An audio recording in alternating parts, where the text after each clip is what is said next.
So you want to write your own music, but you've never been able to. You don't know any music theory. How's it going today? My name's Jeremy and I'm here with My Music Mastery, and today I'm going to take a little bit of your time and I'm going to teach you how to write your own music if you don't know any music theory at all. You know, I can remember back before I took any music theory classes at all. I didn't know any music theory at all, and I wanted to write my own music, but I had this limiting belief that without music theory, it wasn't possible for me to write my own music. I can remember how hard it was for me to push past these limiting beliefs, and I can remember how hopeless I felt. I can remember that I felt like giving up on my songwriting prospects. It would be a couple of years before I finally sat down to write my own original music. And once I finally did, I realized that music theory is just a tool. It's not a requirement for writing your own music, it's just simply a tool. There have been many musicians out there, including the Beatles, who didn't know any music theory at all and still made it big. Now, before I get into some of my tips on writing your own music if you don't know any music theory, I just want to say, if you enjoy this video, don't forget to leave it a thumbs up for me and hit the subscribe button and turn on those notifications because I've got a lot more great content coming for you on this channel. Alright, now the first tip that I have for you on writing your own music if you don't know any music theory is to listen to a lot of music. This is going to be an essential first step if you want to write your own music but don't know any music theory. Now, I started out as a musician playing drums. This was my primary instrument and I hadn't played any instrument prior to this. Once I started playing this instrument, I started listening to a ton of music and I started learning all of these new songs on drums. Playing the drums opened my eyes to a world of new music that I hadn't heard before, and I was able to sit down on the drums, listen to it, and just start emulating what the masters were doing in these recordings. The more music that I listened to, the more that I realized just how many possibilities there were for music, just how many possibilities there were for new songs and songwriting.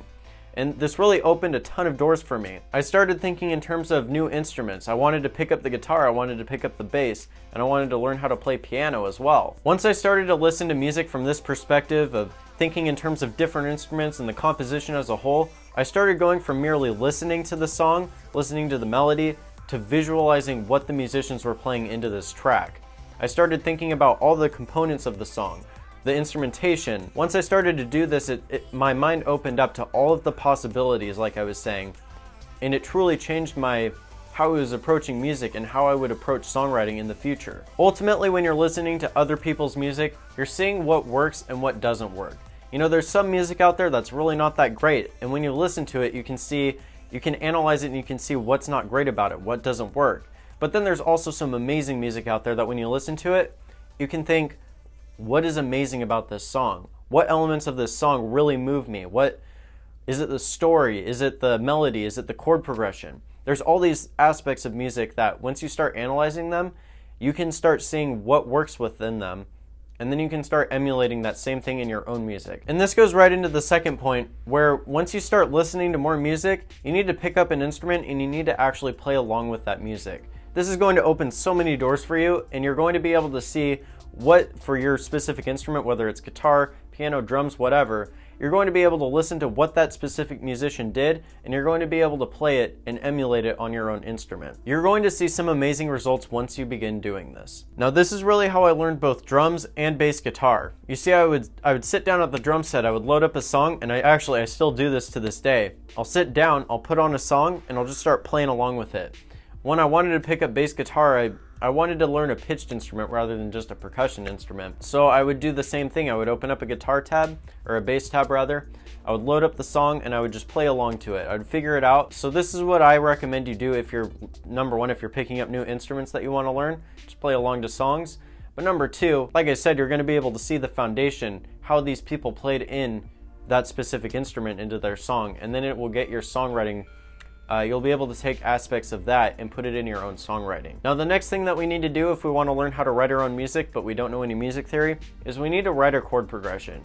Now, I just recently did a video on this specific topic. If you want to check that out, highly recommend it if you don't know how to go about this. I'll link it up in the corner right up here. Just click on that, check it out, let me know what you think. Now, even if you don't know any music theory, what you simply can do is you can go online and just look up guitar chords or piano chords and start practicing and putting those chords together. See what chords work together and what chords don't work together. See, the main thing, and we're going to talk about this a little bit more later on in this video, but the main thing if you don't know any music theory at all is you need to experiment with your music. You need to sit down and you need to just try different things and see what sounds good and see what doesn't sound good. And that's really how the majority of musicians out there have made it big, is they've just figured out what sounds good and what doesn't sound good. Now, I recommend that you start off with a simple progression like a 1-5 progression. This would be like in the key of C, it would be a C to G. That's a really simple progression, and it works really good for a chorus as well, because the chorus, this is a little bit off topic, but I'll share this with you anyway. The chorus, a lot of people think that it needs to be this big elaborate thing that hooks people in, and it's true that it does need to hook people in. But if you really want to hook people in, it needs to be more simplistic than complicated. At least the way that I see it. It's easier for people to grasp. In any case, the point is just put chords together and try to create simple progressions. Especially if you're just starting off, you don't want anything too complicated. You're just going to overwhelm yourself and you're not going to completely understand what you're trying to do. But if you start off with just like a 2-chord progression or a 3-chord progression, it's going to make things miles easier for you, and you'll be able to go a lot farther along. Now, one final point about chord progressions specifically is that chord progressions are actually the foundation of your song. They really take you from point A to point B. They're the things that take you from one section of the song, like the verse, to the next section of the song, whether it be a pre-chorus or a chorus. When you have a nice sounding chord progression, it helps move things along more smoothly, and people will be able to hook, or it'll be easier for people to listen to. Now, back when I first started trying to put chords together, and this was when I picked up guitar, so I did know a little bit of music theory, but once I started trying to do this, I would start off, okay, what's an easy key to play in? A minor or C, no sharps or flats, super easy. So I would just start out in the key of C, play, well, let's start off with the 1 chord. I would play C. I would go, okay, well, let's not make this too difficult. What can I do next? And I would go to an F chord. And then what's an easy way to resolve that? Go to the 5 chord, which is G.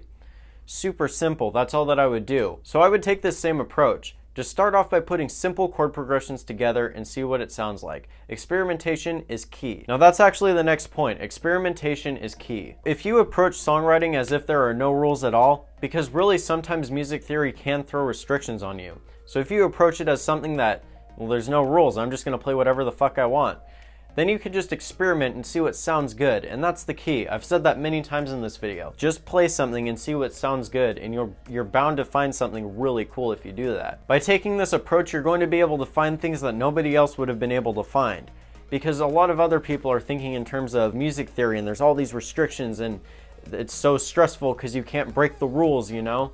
Well, if you don't have those rules to worry about, then you just play whatever you want. And like I said, you're going to be able to find things that are really unique to yourself if you approach music in this way, because you're not going to have the stress of thinking in terms of what rules do I have to follow. You know, ultimately, you're going to have to listen to what you're playing and really analyze if it sounds good though. And really at the end of the day, if you think that what you're playing sounds good, then you've already won.